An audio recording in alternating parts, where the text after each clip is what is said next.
Welcome to the Grind and Greatness podcast, where we dive deep into the world of relentless determination, hard work, and unwavering dedication to help you unlock your full potential. We're your hosts, Jonathan and Joseph, and your mentors along this journey to greatness. Each week, we'll bring you inspiring stories, expert insights, and practical tips where we've turned our dreams into reality through sheer grit and resilience. Whether you're looking to excel in your career, improve your health and well-being, or simply level up in life, this podcast is your go-to source for strategies, motivation, and the mindset needed to achieve personal excellence. Jonathan, welcome back for another episode of the Grind and Greatness, brother. How are you doing? Man, I'm excited. You're probably always going to hear me. I'm excited. I'm grateful. I'm thankful. It's just, I'm always want to be sure that I have high energy anytime that we're going to serve, right? Heck yeah. And so, man, I'm excited because today we're going to get to know Joseph's full story.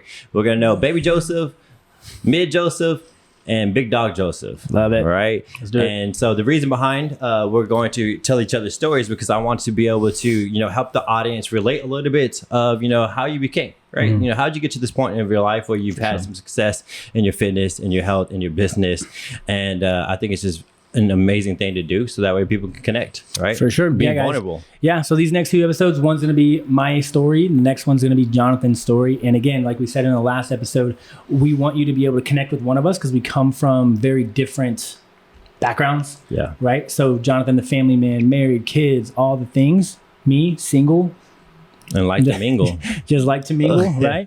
And so hopefully you get to connect with one of us. Hopefully our advice and our teachings and offerings resonate with you and you're able to implement something. But man, let's go ahead and dive in. What you got for me? Absolutely, man. So, just like any interview, I want to start with, how you were brought up. So go ahead and tell me a little story of you just like in school, right? What was your childhood like? What was your experience? Did you like sports? What was that like? Yeah, so up until about 10 years old, had a mom and a dad in my life. And my dad was the workaholic. He was the one leaving in the morning and coming home late at night and just playing that very masculine fatherly role. Not a lot of emotions come from him, but a lot of discipline, a lot of kind of grinding, right? It's, hey, stop making excuses. Let's do it. Yeah. My mom was the complete opposite. She was the caregiver. She was the lovey-dovey. She was the, couldn't harm a fly type of mom. Parents got divorced when I was about 10 years old. And then later, my mom passed away when I was 12. And so my dad raised us and we moved to Texas, where we were from North Carolina, moved to Texas. And so that transition, when I was in North Carolina, I was a very just show up, do the bare minimum. I wasn't a great student. I wasn't a great athlete. I grew up playing baseball because my dad loved baseball the most. And so I played baseball my entire life. And then when I transitioned to Dallas, I actually went into a private school. And my aunt, my dad's sister, became that new motherly role. And I had to really work hard to just get by in a private school. So I still was not very good in school. I still was not very good in sports, but I had to do everything in my power to just get by because tuition's expensive. Yeah. And my aunt is paying for it, right? Absolutely. And that was kind of like 3rd through 5th grade. I was in that private school. So I don't know the ages there. Probably but, don't ask me. Yeah. So, and then my dad met my now stepmom and we moved away from my aunt. We moved away from Dallas and we went to North Dallas in a small town called Denton, or Lake Dallas to be 100% accurate. And again, still struggled. Going to a new school in the 6th grade, you want to look cool, I think. That's what I try to do. I just try to be the coolest person ever and make as much friends as possible, whether that was sports or hanging out or clothing or the way you talk. Like I was very transitional, I have a question. Why do you think you were trying to be cool?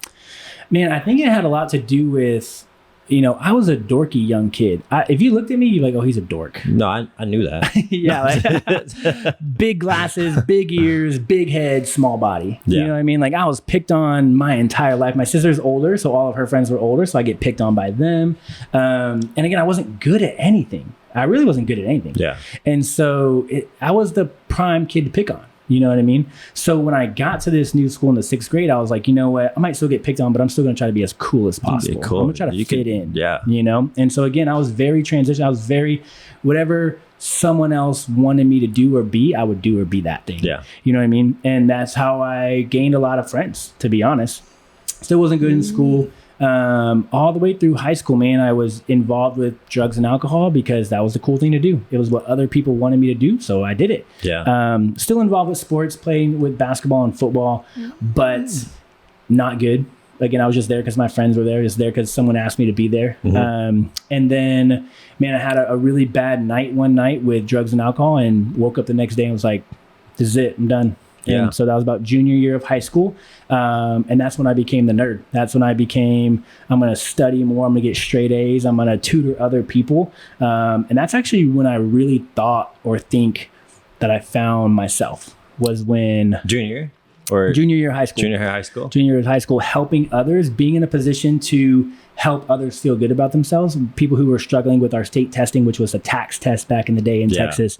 And people who were struggling with that and scared they weren't going to graduate, I could tutor them and I could help them get better grades. And I could help them graduate. So where did you learn this new love of learning? Man, I don't know.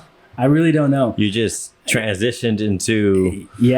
So when I woke up that next morning after that bad night of drugs and alcohol, I dropped all my friends. I stopped hanging out with them. I got new friends. I started spending more time with those friends. Started spending more time at school. What kind of friends were they? The new ones or the old ones? The new ones. Yeah. The new ones were like-minded. It was, hey, I'm going to get good grades. Hey, I'm going to be a good person. Hey, I'm going to, be the golden child that probably all parents want them to be. Not big into drugs, not big into alcohol, and just be kind of a responsible young adult. Yeah. And so again, I'm very transitional already. So your environment, so you're already exposing to your new environment and transitioning into it. Okay, cool. Yep. Yeah. So I have a new environment that's a much higher quality in terms of education and just how you carry yourself. Changed up my whole outfits, like my wardrobe changed, my attitude changed, the way I would communicate with people changed, and then my grades obviously changed. So my junior year summer, about to be a senior, I started taking college classes. So I went to a community college up the road as a junior in high school and was sitting with college kids and taking all sorts of college classes. And then my senior year schedule in high school was loaded with college classes or dual credit classes. And I graduated that last year and a half with I don't know if GPAs were a thing in high school, but a straight A for the last year and a half. Yeah. And unfortunately it didn't do much compared to my last 2.5 years of like C's and D's. And so my GPA still wasn't good. But those last couple, was that 18 months? Yeah. Very strong. So, all right, you turned your life around in high school, which is most of the time not likely because, your group or your environment, your friends, y'all all kind of just transition and grow together, right? It's really hard to get out of that circle that you've been in for so long. And so my next question to you is, all right, was there talks of going to college? Like what was the next thing, right? That's something that junior year you're starting to think about or hopefully starting to futuristic think about. Yeah. So, deep moment for me, but my parents, my dad and my stepmom actually lost our house, lost some vehicles, and had to move away from the school district. And I said, I'm not going with you. You guys can't afford yourselves, so you can't afford me. I'll figure it out. And I moved in with friends. Okay. And so with that being said, I was technically an orphan. And so since you're an orphan of the state and I was being raised by other people's parents, I got free lunches at school and I could have gone to college for free with financial aid. So FAFSA, right? Okay. But the grades weren't there and I didn't want to stay in the town that I'm staying in. So luckily I had a great teacher mentor, Miss Tipton, Lori Tipton, still friends to this day. And she talked me into going to the military. And so her son was going in the military, and she kind of pitched me the whole idea of a paycheck and free education and get away and travel. And so that's what I did. Straight out of high school, I graduated probably in May of 2010, and I was in boot camp June 28th. So just like that, you got exposed to something. And once again, Joseph goes into that environment. Yep. You're like a reptile. I'm like a lizard. Yeah. Okay. So you get change exposed to colors. it and you're like, let's go do it. Yep. Okay. All right. So now you're about what, 18?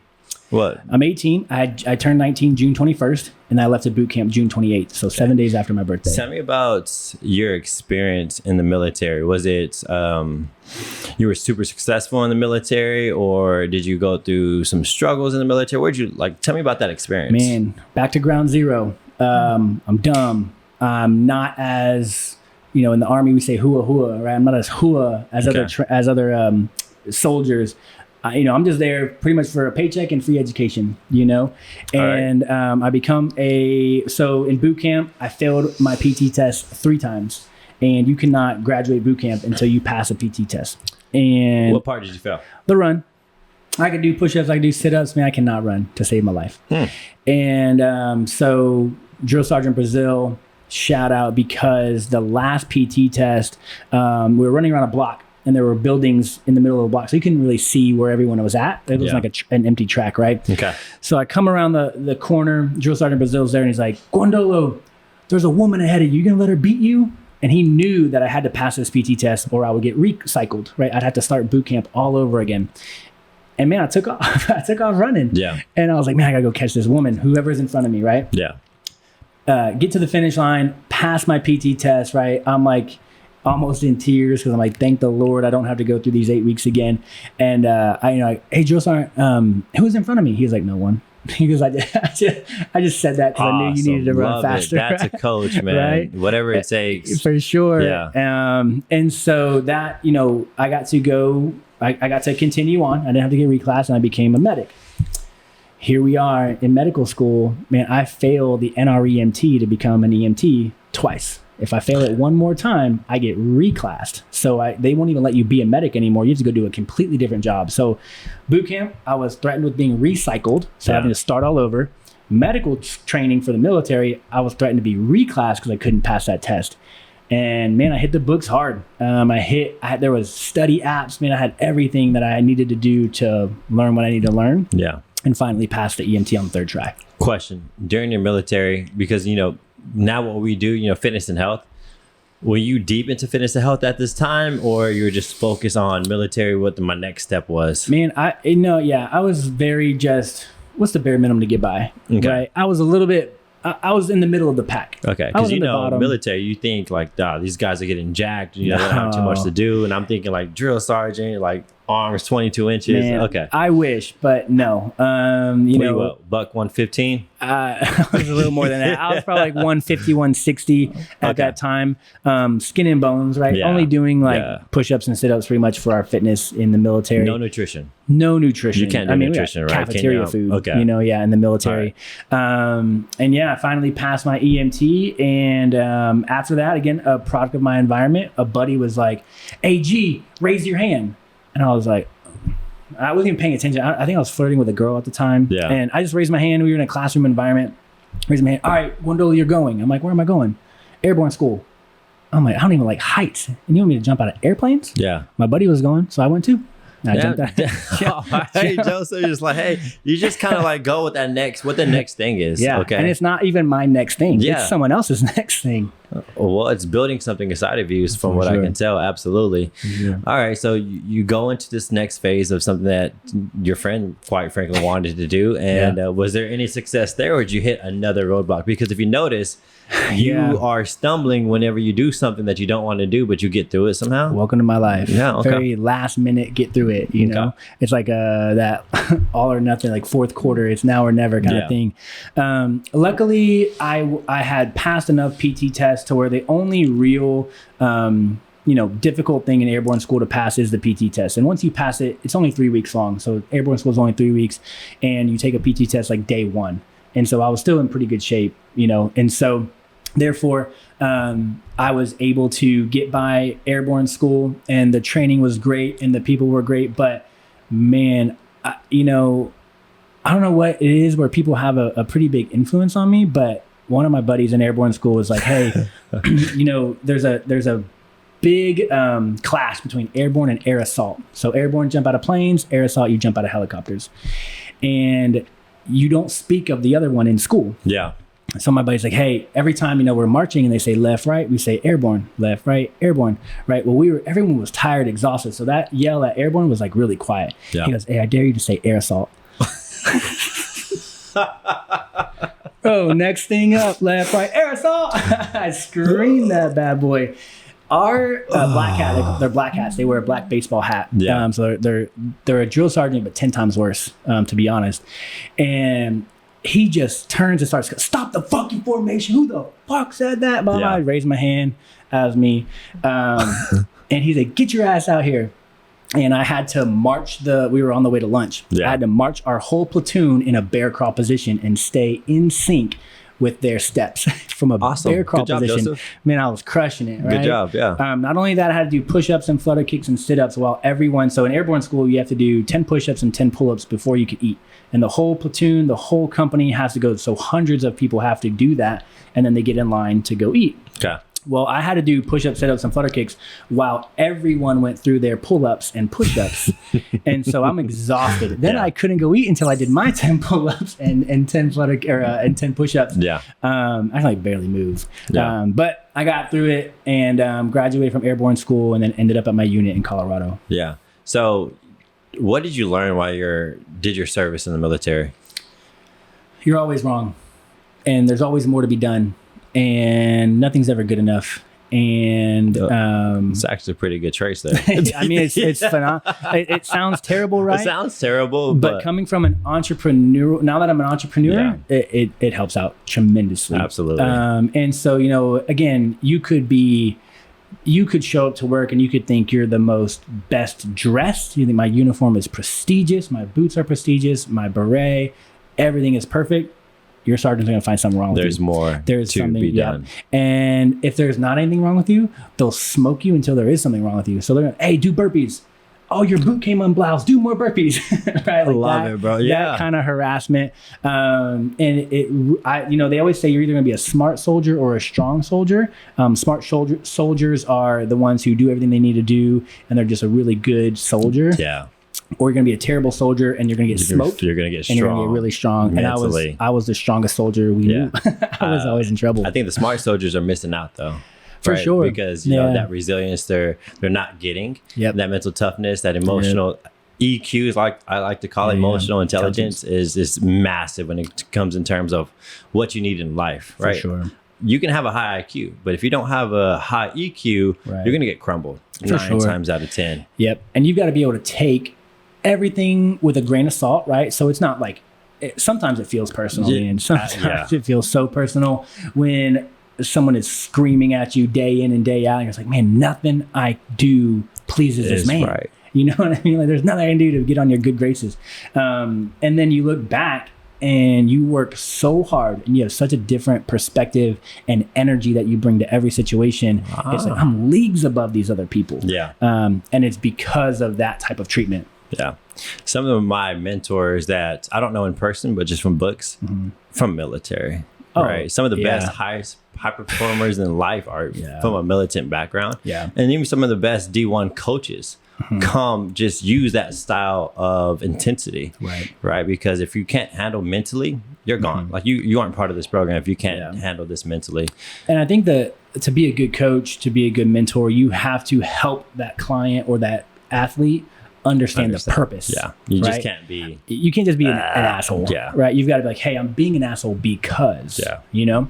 And honestly, it saved us, man. When we went to Afghanistan together, we were very well put together on every single mission, and your presence in country is everything. If the Taliban or the locals see, you're dressed all jacked up, your boots are unbloused, man, y'all are missing your patches. You just look like you rolled out of bed. You look weak. You're going to get hit. You're going to get hit hard. Yeah. And luckily, we did not roll out like that. We rolled out very put together every single mission, no matter how tired we are. But it was normal because we were already used to that from training and just living our day-to-day life as a unit. Yeah. And so luckily, we were one of the few units who didn't get picked on by the Taliban. Yeah. Well, that's, come from the military, I can definitely see that in your presence now. And so, I do want to transition into, okay, you went from the military. You didn't have no dreams or aspirations quite yet, right? You were just going through what other people are going through, but you're learning a lot of, discipline and mental toughness on your route. So now you're transitioning. Let's go into the phase of, what was your first career choice? Like, what does that look like? Were you into fitness? Were you like exiting the army thinking like, yo, health and fitness, I'm gonna blow that up? No. Not so when I was in Afghanistan, I started school to be a personal trainer. So I got a degree in exercise science and personal training while I was in Afghanistan. Okay. And when I came back, I started in Afghanistan. I finished it when I came back. Was it because you were small? Yeah. Most likely. No, it wasn't. I tell you what, I'll give another shout out. It wasn't my idea. I had a fellow medic, Chris Vanderpoort, and he said, hey man, I'm going to get this certification through ISSA. You want to do it with me? I was like, yeah, but I'm gonna do the whole degree program. So he got one certification, I got the whole degree and 6 certifications. So it wasn't even my idea. Yeah. He brought it to my attention. It was a buddy of mine. I was like, yeah, I'll do it with you. And I just... This podcast wasn't even your idea. Wasn't my idea. Yeah, I'll do it with you, bro. I'm just riding on everyone else's ideas, bro. Okay, I like it. I love it.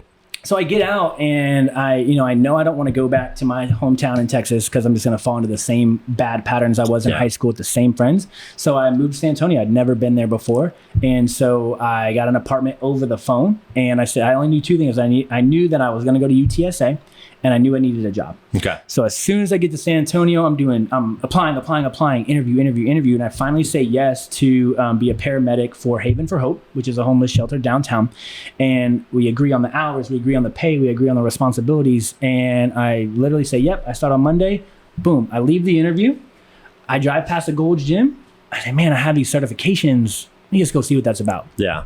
I get in there and meet a gentleman named Lawrence Brown, who is a very strong mentor of mine and best friend still to this day. Yeah. And man, he's like, hey, I can't guarantee you any pay. You're 100% commission. You only keep what you kill. And you get paid by the clients you train. Yeah. And you're either going to be a sheep or a wolf. And if you're a sheep, you're going to drown. You're not going to make any money and you're going to probably go get another job. If you're a wolf, you're going to make a lot of money and you're going to impact a lot of lives. And bro, for whatever reason, I just took off. I lived at the gym. You couldn't get me out of the gym. Yeah. I would wake up early. I would train clients at 5 a.m. through the morning. I would go to school through the midday, and then I would come back at night. I would set my school schedule up based off of my client schedule so that I could train more clients and maximize school. I finished a 4-year UTSA degree in 2.5 years. I was grinding. All right. So I want to know as this, this grind, because you're about to go into... Let's just go ahead and dive into it. You go into Gold's Gym. You get this new career that you never done before. Never done. And it's a sink or swim situation. You're grinding. Did you sink or did you swim? Man, I swam. Freaking did a double backflip off the diving board, you know? So I started there, August, September of 2014 and finished that quarter off in December as one of the top trainers in the entire company, not just the gym. We had about 10, 15 trainers in the gym. Yeah. But I was like top 5 every month in the entire company. And so as that happened, I jumped from just a normal basic level 1 trainer up to a fitness expert, there's 4 levels, level 1, level 2, level 3, and then fitness expert. And then they go in like January timeframe, February timeframe, they interviewed me to be a fitness manager that I didn't even apply for. I didn't even apply to be a fitness manager. So I got called into the office. From just high performance. Just high performance. Yeah. And, essentially I say, yeah. And they say, cool. And they wanted me to go open up a new gym in New Braunfels, the New Braunfels Gold's Gym. They wanted me to go open up that gym, and Mike Patino, shout out, was like, Joseph, let's go kill it, man. Let's just go open this gym. Let's crush it. And I was like, dude, I got to go to school. I'm not going to drive. It's like a 45-minute drive to New Braunfels. I can't do it. Can't make it. So I said no. And instead I say yes to the worst performing gym in the company, Babcock Gold's Gym. Shout out, yo, listening from Babcock. And I went in there and I changed the game. Yeah. I broke every record that gym had set, because every month you have goals to hit, sales goals, clients goals, right? And I broke every record from May until December, to the point to where Gold Gym used to do semi-annual award ceremonies. I received every fitness award and every sales award. All right. So you crushed it. You swam, you backflipped, you double breaststroke that bad boy all the way through. Give me a couple of things of why you think you had success in this arena. what kind of drove you, right? Or mentors? So Lawrence, obviously, we would connect regularly about the grind. It was like, how many clients you got? How many clients I got? How many hours did you work? How many hours did I work? How much money did you make? How much money did you make? And it was that type of competitiveness that kept me going, number one. Number two, it was be the first person in the gym, be the last person out of the gym. And luckily, guys, I'm single, you got to remember. So, I had a couple girlfriends along the way, but I could do that. Right? I could show up to the gym at 4:45 and open it up with our opener and train a 5 a.m. client right out the gate. And I could show up late, have school in the middle of the day. And then I would go back to the gym and I could train clients until 8, 9, 10 p.m. No problem. And then I would work out after that as well. And my biggest takeaway was to be able to pivot. You can't train every client the same. And you can't have the same conversations. And so you have to be ready to pivot and become a creature of your environment with whoever's in front of you. Yeah. And if I can make you have a good time training with me and trust me and, go through this entire gruesome journey of fitness, which is hard, I've had so many clients throw up on me, right? Yeah. But how do I keep them coming back? Right. And so I created a lot of friendships. I created a lot of relationships that are just very strong. I would never cancel on my clients. I could be sick. COVID wasn't a thing back then. Right. I would show up sick. I would show up hungover. I would show up tired and I would get it done and we would have a blast. Yeah. So my next question, because I think it's super important for people to know, is, hearing your story, what do you think that competitiveness came from? My want to please people, whether it was from my childhood, from getting picked on so much, or from the military of nothing being good enough, it's just, what can I do to make someone else have a better day, better results, better conversation, more trust, whatever the case may be. That's kind of where it came from. To include the competitiveness from other trainers of how many clients do you have, so on and so forth. It was a very good camaraderie to want to overperform. Awesome. All right. So obviously you're not doing Gold's Gym anymore. I'm out. You're out. How'd you get out?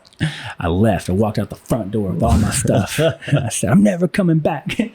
I got a phone call from a Camp Gladiator trainer / recruiter that just said, hey, you want to make your own schedule? You want to, train tens of 20s, 30 clients in 1 hour. You want to make a bunch of money. You don't want to do any paperwork. Come check out Camp Gladiator. Went to a workout with Madeline Ebeling and was like, cool, I'm in. What do I got to do? And so, of course, and you'll go into your story too, but 10 workouts, 10 sales, 10 co-leads. And I did that within a week. Yeah. And so I launched my first boot camp with Camp Gladiator in January, I want to say 2017. No, 2000. I'm 16. I'm 2017. I'm 16. You're 17. Okay. Yeah. So I get to Camp Gladiator. It's the first time I don't have any real goals. I don't have another boss above me. I don't have HR. I don't have to wear a uniform. And I'm just here's your location, 5 a.m. Monday, Wednesday, Friday, Tuesday, Thursday, go. All right. So I think it's super important to know. I know people are taboo about talking about money, but I don't see money as a problem or an issue. I think it's super important that we make money, up front and we talk about it. So why would you leave Gold's Gym? How much money were you making at Gold's Gym? So I left Gold's Gym. Obviously, my last year in Gold's Gym, I got promoted again. I opened up a Gold's Gym. I broke a bunch of records at that new Gold's Gym as well. Yeah. And hitting all of our sales goals, which means I was also bonusing. And so I was at that new gym from January until October, and I had already made $75,000. Okay. And that's pretty decent, right? Because the average income is 45, 50, 60, somewhere around there. Somewhere around there. All right. Because the only reason I asked is because, from experience of going to and franchising a new company, you started from $0. Yeah, I left it all behind, and luckily I had money saved up, and the military is paying for my housing. Okay. And so so I had that cushion. Now I wasn't getting rich off the military. I was just hey, your apartment rent is paid. Yeah, gotcha. All right, cool. And I had money saved up, and you start back at ground zero. So I went from 75, probably about 95,000 a year. Yeah. Back to zero. That's super important to know. because For a lot sure. of people hold on to whatever income they have and don't think that they can recreate it or Right. create something bigger. Yeah. So that's why I wanted to emphasize that part, right? For sure. Okay, cool. So yeah, so then let's fast forward to Camp Gladiator. My first year hit 100 bold, which is about 50,000 a year. To include towards the end of that year is when I graduated from college. I was supposed to go into physical therapy school. I didn't go because on top of that 50,000 from Camp Gladiator, I also started one-on-one training again in a freelance gym, and I was doing 20, 30 hours of one-on-one clients, and I was making about another 50,000. So within my first year out of Gold's Gym, I was already making about six figures again. You're already up. I'm already up. Yeah. Yep. And I'm making my own schedule. I'm my own boss because Camp Gladiator is not, there's leadership, but it's like no one's hovering above you, making sure you do your job. Yeah. And then being a freelance trainer in a one-on-one gym, you get to do whatever you want. Absolutely. So yeah. And then Can you contribute your success from what you learned from Gold's Gym? 1,000%, because I got to learn the business. I got to learn the business and the grind of sales. Yeah. Trainers, if you're not good at sales, you will not have a fitness business. Let's just say that. If you aren't good at sales, you will not have, if you're an entrepreneur and you're not good at sales, you will not have a business. Yeah. You have to be good at sales, and sales is communication. That's all sales is. So if you can't communicate, you're not going to have a business. Absolutely. So absolutely. So the grind still came from the military and from Lawrence, right? That competitiveness. And then the communication was just me wanting to please everybody. And I think that's what contributes to my success. Yeah, the pleasing, right? Because you have an area director, which is somebody who kind of guides you, kind of mentors you, right? And so they're putting faith in you that you can go and launch this. Yep. And so I'm assuming you leverage that feeling of pleasingness to your area director. For sure. Yeah. That and our regional directors, right? Because Madeline and I were really close. Yeah. So Madeline and I were really close with Camp Gladiator. And man, there was always just this want to be good for her. And then she's a beast. She's a beast to compete with. So there's this competitiveness, bro. Yeah. And go up another step higher. Our divisional vice president back in the day was Jonathan Pilot. Yeah. And for whatever reason, man, it's hard to be mad at him. He has a face that you just immediately fall in love with. Yeah. I don't know why. And so when I first met him, I was like, man, what do you see for my future? And he was like, bro, I see you taking my job. That's what and I was like, love it. Boom. That's a great leader, bro. Right? Heck yeah. And I was like, oh, well, now I have to please him. Yeah. And I got to grind. I got to hustle to do that because I don't want to let him down. Yeah. All right. Well, as we know, you're not leading boot camps anymore. I'm out. All right. I bounced. So everything. your exit out of CG and how that happened and what did you do next? Yeah. So a couple years before I left CG, the end of 2018, rolling into 2019, I started Facts Over Fads Nutrition, and immediately took off. Had a slow growth the entire time. No one was really doing nutrition. No one was doing meal plans. No one was really online yet. Dude, I wanted to do it so bad. During 2020, you created it through My PT Hub. Yeah. I actually went to My PT Hub and I wasn't process driven yet and execution quite there. Yeah. But I remember starting the process and giving up on it. Man, to do what you did. I didn't give up. And that's what pissed me off. Yeah. I love it. So I literally would just I have all these one-on-one clients. I see them 1, 2, 3 times a week. Yeah. They need more workouts, more accountability, more communication. What can I do to give them more? And it was an app. It was like, hey, I've got to figure out an app to use. And I went with My PT Hub. And My PT Hub now has done 3 interviews on me because I use their platform, obviously, to make a lot of money. Yeah. And so, you can research those. If you go to My PT Hub and on their social media, you can look for my interviews and listen to them. Yeah. And I dove into the nutrition section of their app and I launched nutrition challenges, 8-week challenge here, 8-week challenge here. And I said, challenges are too tough. I'm gonna go month-to-month subscriptions. And it took off again. And it was just like, man, everything I launched and did just skyrocketed. And that was mostly because of the results that people were getting by focusing on nutrition. Yeah. So the results spoke louder than me. So at this point in time, it's not me making sales by communicating, it's my clients giving me referrals because of their results. Yeah. Within the first year, I want to say facts. So we started at the end of 2018. That first year of 2019, we probably made like another 50, 60,000. Yeah. 2020 came around, COVID hit. COVID, bro. We doubled in size. So we went from 100, 120 clients to 250, 300. Well, everyone went online, man. There was everyone nothing went to online. do. You know, nobody had workout equipment. So what's the next best thing that people could focus on? Everyone was figuring it out. I had already had it figured out. Yeah. And so, man, we took off. And then that brings us to probably 2021, which was our best year, where we were at like 480 clients. That's insane. Yeah. And I know you want to know the numbers. So give me the May, revenue. June, July, we were doing $30,000 months. And remember, I'm still with Camp Gladiator, still doing another couple thousand, 5,000, 6,000 a month with Camp Gladiator. Yeah. You're still with Camp Gladiator at the time? I'm still with Camp Gladiator at the time. Yeah. I didn't leave Camp Gladiator until 2020. When did I leave? 2022? What year are we in? 2023. Yeah, 2022. Yeah, last year. Yeah, last year I left Camp Gladiator. And I only left Camp Gladiator because, as we know, we launched CG Nutrition. Yeah. They, at the time, didn't have any answers for me, and I didn't want to get into a non-compete. And I was like, hey, no harm, no foul. Like, you guys don't know what you're doing, but I know what I'm doing. Yeah. I'm doing 30,000 months. I'm going to go protect that. Yeah. And so I left.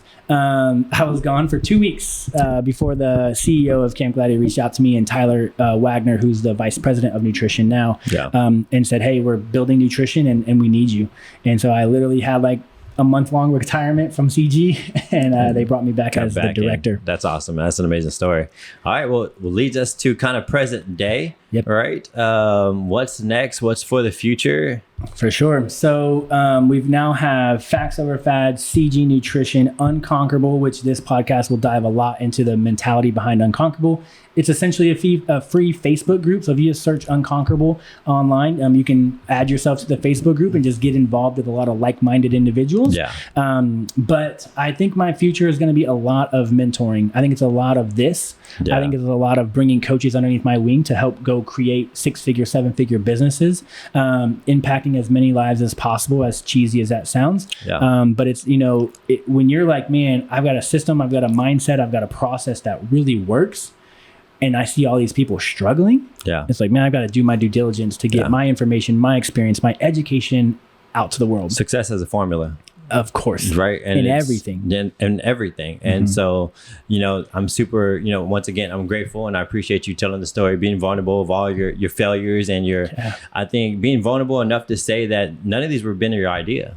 You just kind of gone really, with it and competed. My PT Hub and jumping into the online platform was my only idea. That's okay. Yeah. So I went to Gold's Gym. I mean, that was kind of my idea, but I had a very strong influencer, Lawrence, to be there with me.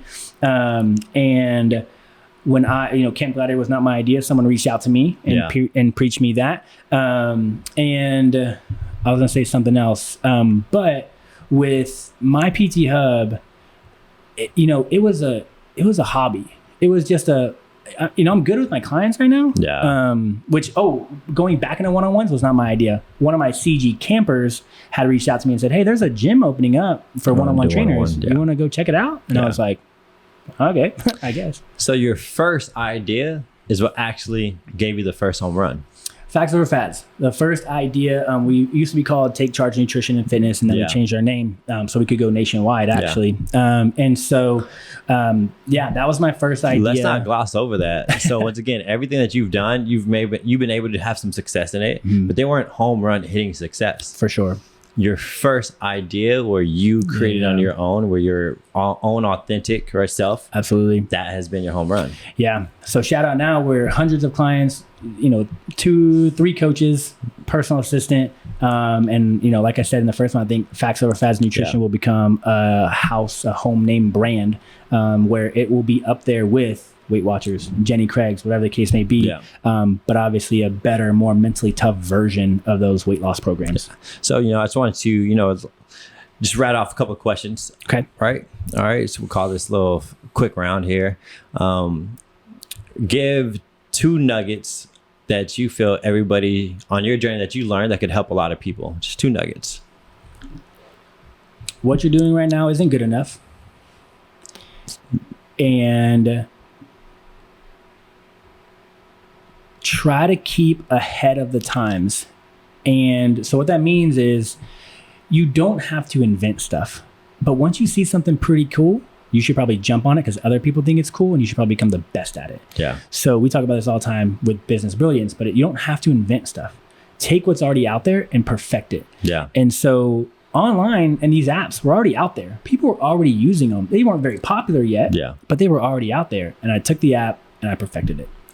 Which I hope a lot of people are listening, because, you know, there's something new that's happening right now. I don't even think that it's new anymore. It's kind of new, but ChatGPT, AI. Yeah, if AI. you're not learning Yeah. and trying to grow with AI, you're going to get left behind. For sure. And regardless of how you feel about it, life doesn't care how you feel. That thing is going to take off, and you're either going to be on board with it or you're going to get left behind. Yep. And I don't care if you work for a corporate company. I don't care if you're an entrepreneur. I don't care if you're in fitness or nutrition or mechanics. Like, ChatGPT and AI can probably change your business and make your life easier and better. Absolutely. All right, a couple more questions. Any books you can contribute to your success at all? For sure. You know, call it my military background, but Can't Hurt Me from David Goggins or Never Finish from David Goggins, both. You don't really have to read one to understand the other. Yeah. But if you can read Can't Hurt Me first and then Never Finished, great. Extreme Ownership from Jocko Willink, another great one, to where he uses his combat experience to apply to real life scenarios. And again, when you accept extreme ownership of whatever's going on around you, you have the power to control it. Yeah. Which a lot of people, they feel so like out of control. They feel like they don't have. They're just victims of their circumstance and situation, and they have no power. Yep. Yeah. And you do. You have a ton of power. You're in full control. And then I would say Start With Why by Simon Sinek. Great people book. A great, like, you need to have your why really figured out and who you're trying to reach and what you're trying to do before you start. Yeah, absolutely. And last but not least, can you give some contribution to some mentors that maybe, because I don't like the word self-made. It like that irritates me a tad bit, because I personally, nobody's self-made. I think there's people and exposures and ideas that kind of came across your table that they kind of guided you throughout the process. So do you feel the same exact? I guess that's a question. What do you feel about self-made? Is that something that you feel like you've done, because you said you're a lone wolf? Yeah. Or can you contribute to some success through your mentors? Yeah. You have to be self-made in a sense that you have to do the work. No one else can do the work for you. Okay. But if you go into the business or whatever you're trying to do as, you know, I don't need anybody, you're going to get left behind, because someone's out there is always better than you, and you can learn from that person. Lawrence was better than me in every way, shape, or form. And I had to have something to chase. Wow. And so now in the online world, the podcast world, it's like I look and I listen to like Jocko, let's just say. Yeah. Every podcast, man, I listen to him and I'm just like, dude, I would follow you till the end of the world. Let's go. You know what I mean? Like that's his demeanor. That's his mentality. He practices what he preaches. And every time he speaks, it's strong. Yeah. Like you just listen to him, you're like, you're just like, I need to go work out. I need to go do MMA, right?